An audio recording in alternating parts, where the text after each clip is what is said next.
ተጠንቀቁ ይሄንን ቪዲዮ ለጥንቃቄ ነው የምሰራው ምክንያቱም በራሴ እህት ላይ ስለደረሰ ማለት ነው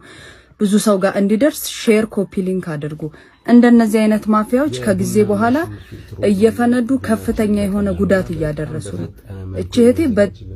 በጣም ብዙ ጉዳት ነው የደረሰባት ጥርሷ አይኗ በቃ እግዚአብሔር ለጥቂት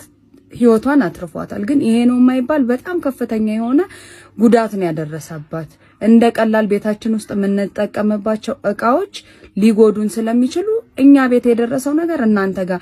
እንዳይደርስ ተጠንቀቁ ለማለት ነው ይሄን ቪዲዮ የካቲት ሆስፒታል ላይ ጥሩ የህክምና ክትትል እየተደረገላት ይገኛል እዛ በነበርኩበት ሰዓት በራሱ ከሷ ውጪ በአንድ ቀን ሁለትና ከዛ በላይ የሚሆኑ እህቶች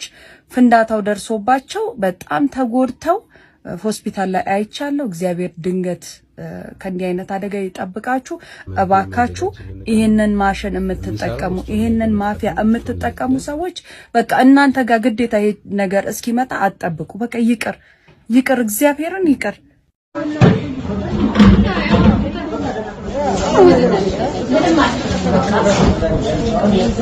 Afrika